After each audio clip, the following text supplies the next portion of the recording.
And welcome back to the Daily Wrap. Before we get to viewer comments, some breaking news to share.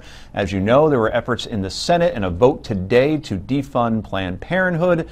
While Republicans did vote 53 to 46, or at least that was the vote, 53 to 46, 60 votes were needed in this case to defund Planned Parenthood. They come up 7 short. Quickly, Rick, your thoughts on that? Not surprised at all. I didn't think they'd have enough votes to do it. Right, more of a symbolic move than anything else. Yeah, they probably didn't politics. know, but they could say, hey, we gave it a shot. And there were going to be a lot of problems anyhow. There's a lot of conflicts with Medicaid. It goes on and on and on. Okay, so there you go.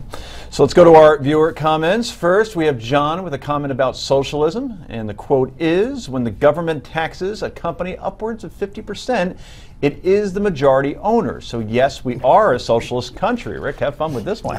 Considering big industry is monopolized by a very small amount of large public corporations, the government effectively does own the means of production. People frequently hop from corporate board positions to federal regulatory positions because there really is no difference.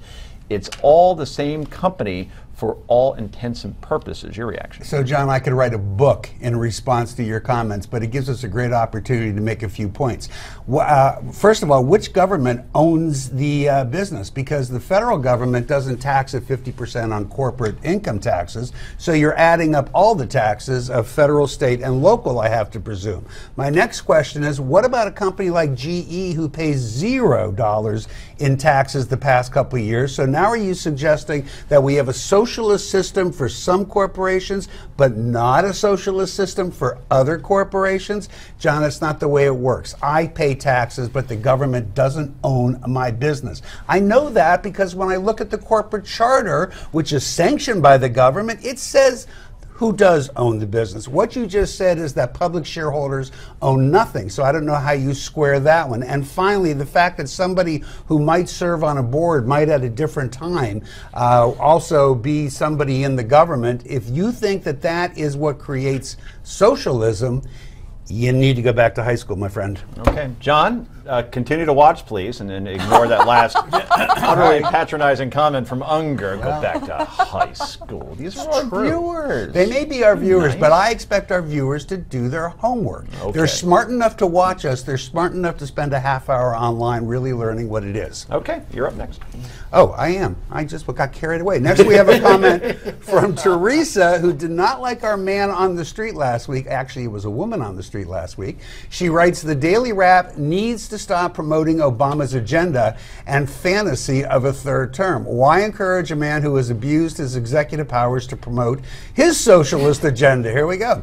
2016 elections can't come soon enough. I know that the three of you will be very shocked to learn that you've been promoting Obama's agenda. Yeah, Who knew? I'm speechless, and I'm really excited about the fact that I actually maybe have the ability to encourage him to entertain this fantasy. Yeah, last check, you can't run for a third term. Yeah, so far as I know, that's really not in the cards. But I'm thrilled to hear that my partners in crime here on the set have now come to support the president and encourage his agenda.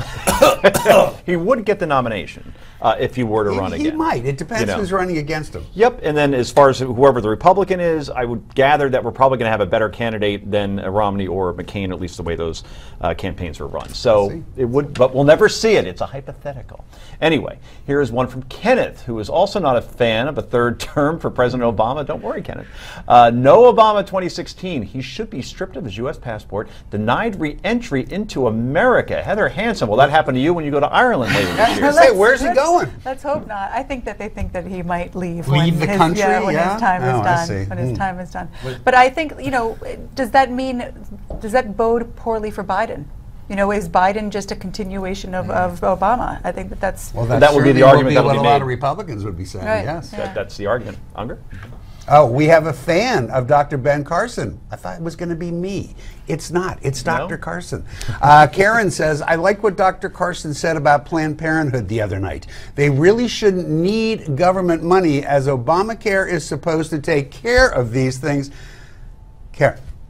Obamacare is a payment system. It's an insurance system. Planned Parenthood, for better or for worse, depending on how you feel, is a provider of health care services.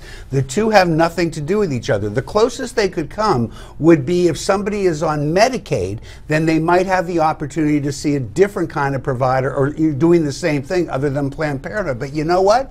In a lot of states, there was no expansion of Medicaid, so not everybody is covered. Okay, finally, one more question, and it comes from Victor, or a comment I should say. Obama is the worst president ever. I used to think it was Jimmy Carter. Race relations are much worse than when he came into office, that's true. His policy of leading from behind now has our country no longer feared by our enemies and not trusted by our allies. Last word, Tucker. I have to agree with all that. I was going to say, I totally agree with that email. It's nice to end on a positive note. That's right, that's right. You agree he's the worst true. president ever. Okay. Remember, if you want to weigh in on any of these issues we talk about here in the show, be sure to go to newsmax.com/comments and let us know. Newsmaxtv.com/comments. Yes. We might even read them on the air as we just did. It's time for Yay or Nay. That's next.